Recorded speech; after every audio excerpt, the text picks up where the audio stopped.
Hello, Gary Aiken here. In this video, I want to review just a few of the things that I've gotten out of a course that I'm taking called Constitution 101, the meaning and history of the Constitution. Now, I assure you this is not a political presentation. It's just that in light of everything that's going on, I've taken a special interest in politics. I've gotten involved in actually on the social media marketing committee of one of the candidates.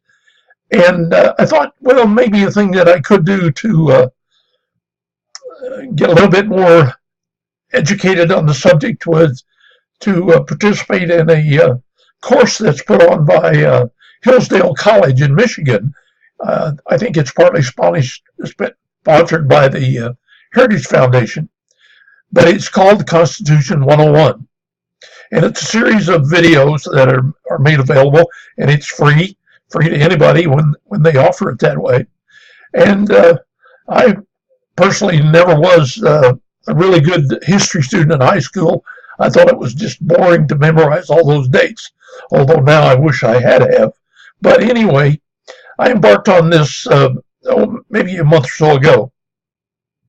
And I'm now in lesson number 3, and I just wanted to share some points that it kind of engenders a little bit of pride in what the people back in that actually started apparently in 1763, when people started getting together and talking about what they could do for their freedom from English rule, and culminated, with the Declaration of Independence in 1776, and then after an 8-year war, I guess, and then it's interesting that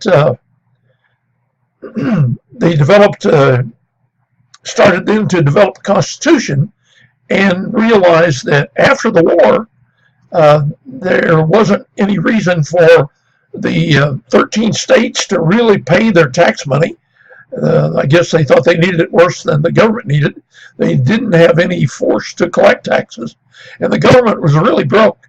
Actually, it couldn't pay its interest on the money it borrowed to fight the war, which I find quite interesting with the amount of debt that we have today. But anyway, the course, really, the people that are putting on the course are professors there from Hillsdale College, and the information that they share in the struggles that these individuals went through just really, are things that I think we all should take a look at, and we might better appreciate than, the situation that we have today, and what a grand and glorious country we have. And that's about all I'll say. I'll put a little bit more about it in the blog post, but certainly I would encourage anybody that's interested in any part of history that, I've always heard we should certainly read the Constitution. Well, this is going through it in a lot better detail than that, and it's very well presented. You can actually go through it on your own time frame. And again, from Hillsdale College, when they offered up, I don't know whether it's offered up all the time or not, but I'll put links in the blog, so that if anybody's interested, they could certainly partake of it. I would certainly encourage it. It's just a lot of good information about the struggles that these people that were so dedicated went through to try their best to set up governing rules that would last for a long time.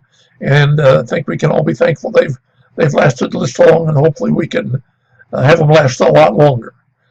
So I hope you take the time to read the rest of the blog post and maybe get interested in check it out for yourself. Thanks.